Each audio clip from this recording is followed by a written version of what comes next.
दोस्तों आदाब, नमस्कार, सत श्री अकाल। मैं आप सबका अपना कासिम राय हूँ।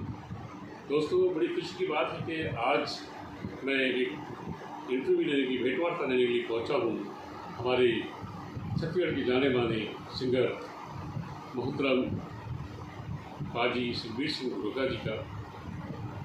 और आप एक जाने माने व्यवसायी हैं, आप एक पॉलिटिकल लीडर भी हैं और इसके साथ साथ सिंगर तो बहुत गजब के हैं और एक बेहतरीन ये सब चीज़ होते हुए एक सबसे अच्छे इंसान हैं। आज दोस्तों, मुझसे मैं बातचीत का सिलसिला शुरू करता हूँ क्योंकि मैं चाहता हूँ कि इनकी जो प्रतिभा है हिंदुस्तान के पूरे वर्ल्ड लेवल पर लोगों तक पहुँचे और लोग इनको जाने करते।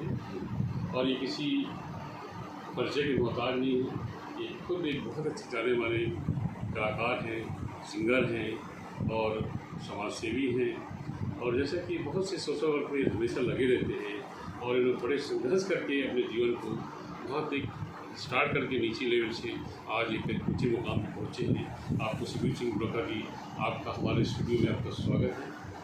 और साथ साथ मैं आपसे जानना चाहूँगा, मैं कासिम राय हुई कि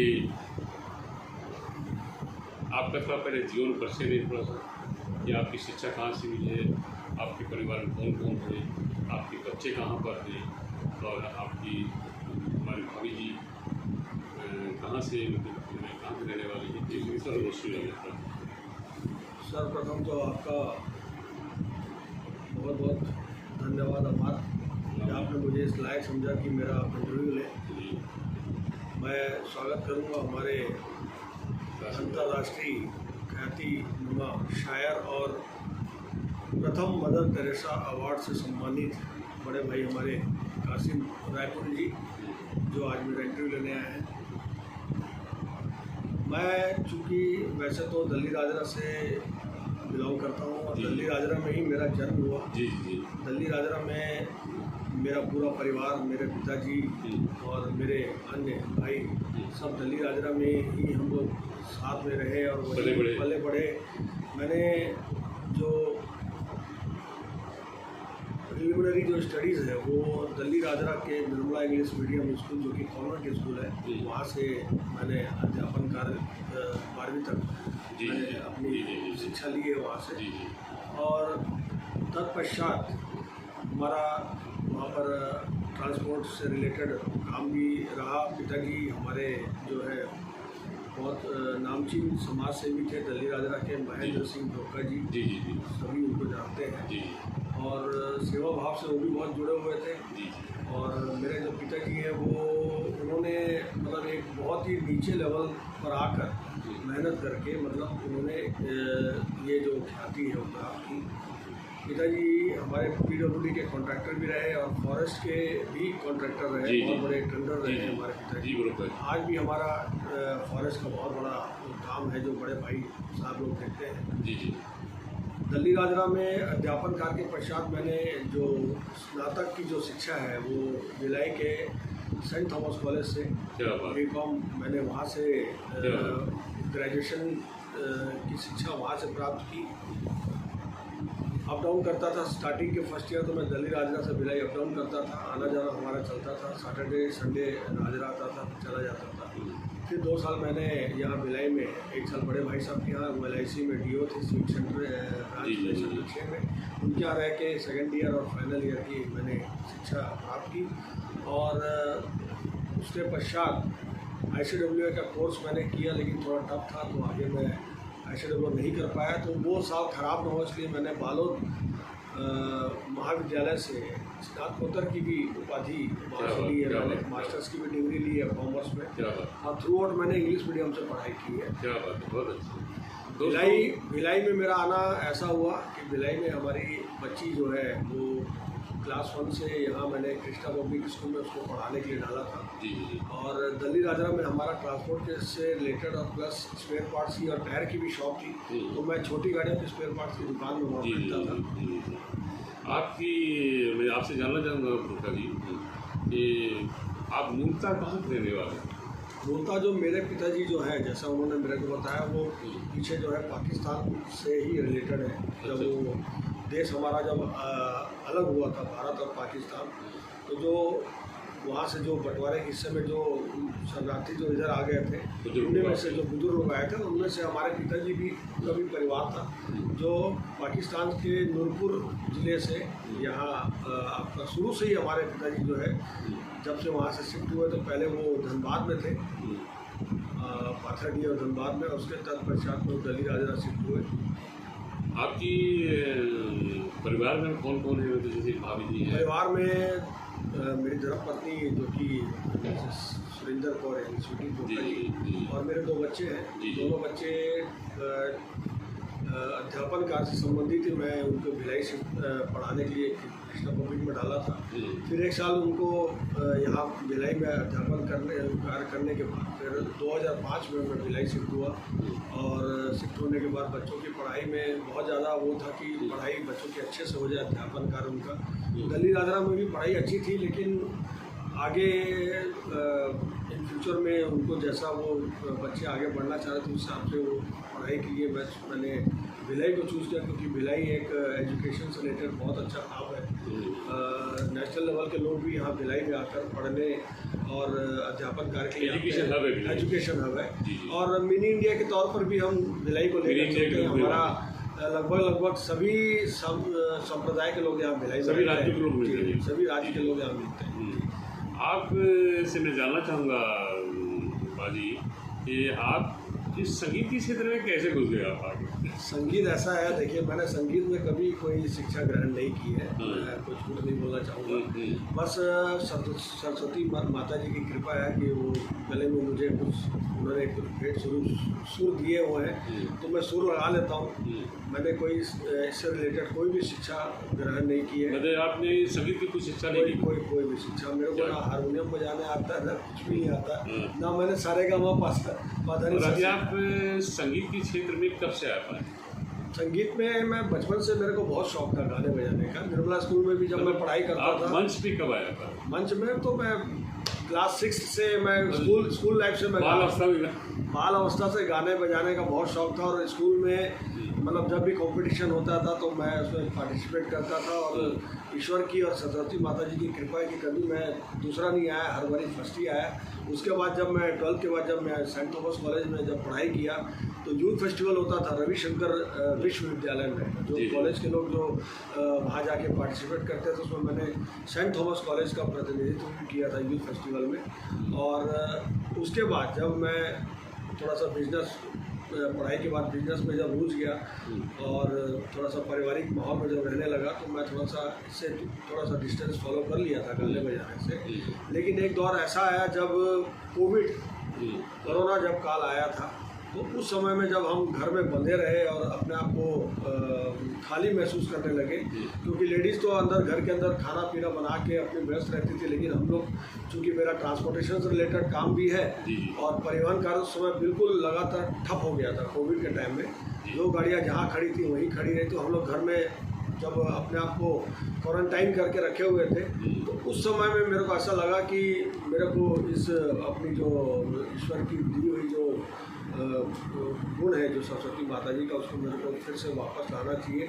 फिर मैंने एक सेटअप खरीदा, जो मैंने सोशल मीडिया से मैं भी देखता था कि मोहल्ले के मोहल्ले लोग को सब लोग यही कैरोके वगैरह जो ट्रैक है उससे जोड़कर लोगों का मनोरंजन कर रहे थे। तब मैंने मैडम को बोला, मिसेस को मेरी बोला कि हम भी एक सिस्टम लेके आते हैं, और तब से मतलब ये 2020-21 से ये मेरा जो है मतलब एक्टिवली जो है गाने बजाने में मेरा थोड़ा सा और ज़्यादा प्रगाढ़ इंटरेस्ट जो है वो उसमें आ गया। क्या बात है, बड़ी खुशी की बात है कि आज दोस्तों मैं कासिम रायपुरी यूनिक चैनल के दर्शकों के लिए, छत्तीसगढ़ उज्जवल के दर्शकों के लिए एक बेहतरीन महान हस्ती, महान कलाकार हमारे सुखबीर सिंह दुर्गा जी बाजी, जो बहुत अच्छे सिंगर हैं, समाज सेवी हैं, व्यवसायी हैं, और एक बहुत अच्छे कलाकार के रूप में आप जाने जाते हैं। और वाकई में क्योंकि मैंने भी कई साथ में प्रोग्राम इनके गाए, में भी गाना था आपके, मेरे संचालन भी कई कार्यक्रम गा चुके हैं। इसमें इनके रफ़ी साहब के, मोहम्मद रफ़ी साहब के गाने बहुत अच्छा गाते हैं, मुकेश साहब के गाने गाते हैं। तो मैं चाहता हूँ कि आप हमारे दर्शकों को कुछ ऐसी 2 लाइन गुनगुना के सुना दें जरूर। केस का और रफ़ी साहब का। मैं आपको एक जानकारी दूँ कासिम रायपुरी जी, मैं पहले मोहम्मद रफ़ी साहब को नहीं गाता था। जी जी। मैं मुकेश चंद माथुर साहब को गाता था। जब मैं दिल्ली राजरा में था तो राज भारती ऑर्केस्ट्रा, कादर ऑर्केस्ट्रा हम लोग खुद ऑर्गेनाइज करके वहाँ गणेश पंडाल में या दुर्गा जी के पंडाल में हम लोग बुलाते थे। तो अचानक से कादर ऑर्केस्ट्रा में मैंने एक बार मुकेश चंद माथुर साहब का जल बिन मछली नेत्र बिन बिजली का तारों में सबसे गाया था। उनको बहुत पसंद आया था कादर ऑर्केस्ट्रा के जो मैं